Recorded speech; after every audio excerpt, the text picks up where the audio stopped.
joining is Scripps News Deputy Political Director Joe St. George, live from Capitol Hill. And Joe, okay, now we are seeing real results of this shutdown, and it certainly looks like it is going to get much worse pretty soon. What are you seeing there? Well, this is, and with no disrespect to federal workers out there, this SNAP conundrum is the biggest issue of this shutdown so far, with 40 million plus families wondering what's going on when it comes to food.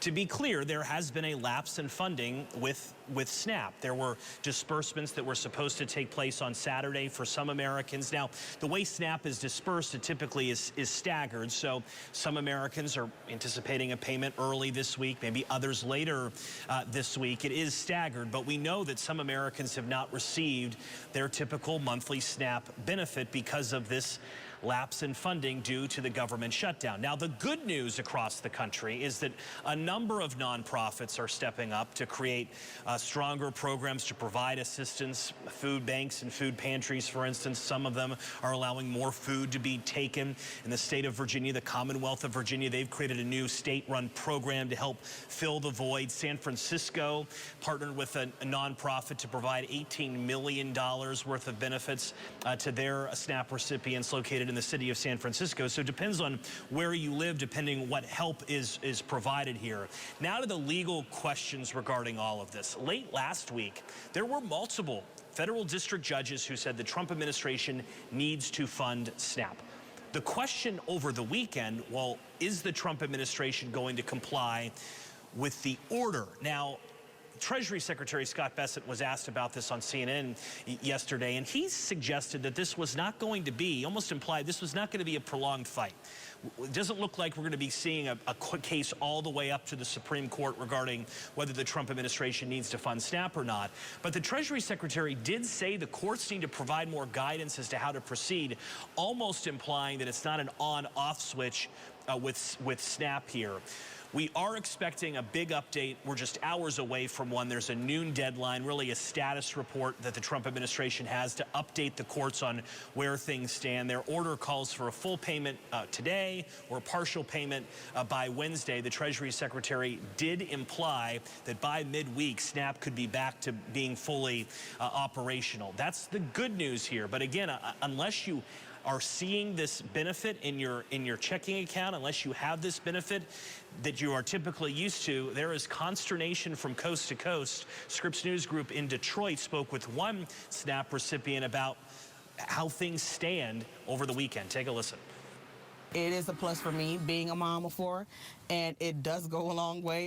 It does truly go a long way, and you know, what it does give, it gives my children the food that they need. It gives me a peace of mind at the end of the night, you know, knowing that they do have food to eat. People are out here really suffering, you know, hungry. And now to the politics of this shutdown. The President of the United States is calling upon the Senate to abolish the filibuster to reopen the government. That is a change in policy in the last several days by the President of the United States. Remember what the filibuster is. It typically is that 60-vote threshold to pass most bills in the U.S. Senate. You can see this is his Truth Social post on that. To reopen the government, 60 senators need to be in agreement. The president wants to lower the bar, essentially make it a majority vote. Senate Republicans, leadership, at least for the moment, do not appear to be willing to change the Senate rules, the filibuster rules. But that's one political story we're watching as this work week begins, Holly. We have started each Monday for the last month asking the question, when will this shutdown end? And the reality is, Holly, I don't have an answer for you. This doesn't seem to be, there doesn't seem to be a deal that's imminent, and it looks as though sometime this week, this shutdown will become the longest shutdown in American history. Everyone seems dug in. All right, I want to go back to the SNAP, if you would. You know, a lot of people I talked to over the weekend, just having casual conversations, people asking me about the situation, say, well, why does the government need to find out from the courts how to distribute these SNAP payments? You know, what do they not already know? Is it not written down? Are there not rules and regulations? A lot of people are wondering why the administration's looking to the courts to tell them what to do. A lot of Democrats have raised that exact same point, saying the Trump administration didn't look to the courts to find the way to pay troops. Remember, they moved around money to keep members of the military paid. There are questions as to whether the Trump administration is treating this program differently than other programs that they have kept funding in the past. But again, we're just hours away from a crucial status update. The Trump administration has to explain to federal district judges, or they'll be in contempt of court by noon Eastern, again, where things stand. But welcoming, I guess you could say, encouraging news from the Treasury Secretary that this may be resolved, or at least for now, by midweek. But again, there's no end to this shutdown. This may just be the problem for today. Who knows what the problem will be tomorrow? And we led the broadcast this morning with what was going on in America's airports, Holly. The Transportation Secretary, Sean Duffy, said delays are only going to get worse from here on out. This weekend was the worst weekend for air travel when it comes to staffing shortages since the shutdown begins. He's warning that it's only going to get worse from here. Okay, and let's just talk about this finger pointing. It's at an all-time high because now, you know, as you mentioned, both Republicans and Democrats, they're blaming each other without really saying, okay, we need to figure this out. And so now, what are Americans saying, you know, about both parties? We have some new polling that came out over the weekend that may, in fact, prolong this shutdown. Let's start with who's to blame for this shutdown. This is an NBC News poll that dropped over the weekend, and the majority of the country, 52%, blame President Trump and congressional Republicans for this shutdown.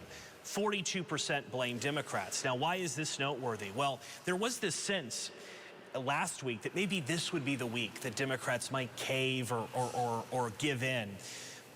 By that poll, that suggests that they're winning this politically. It's difficult to say that, winning politically, when you're talking about people going hungry, but this is a reality of American politics. So they feel as though their message on health care is really resonating with the American people.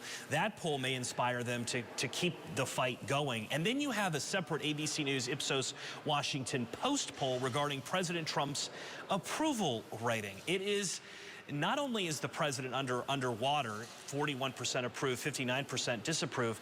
According to the Washington Post, ABC News Ipsos poll, that's the lowest approval rating for the president, highest disapproval rating since the days following January 6, 2021. Again, with all of this, Democrats may be saying, wait a minute, we're winning this shutdown. Why should we give in now? As far as President Trump goes, he was asked about this on 60 Minutes last night.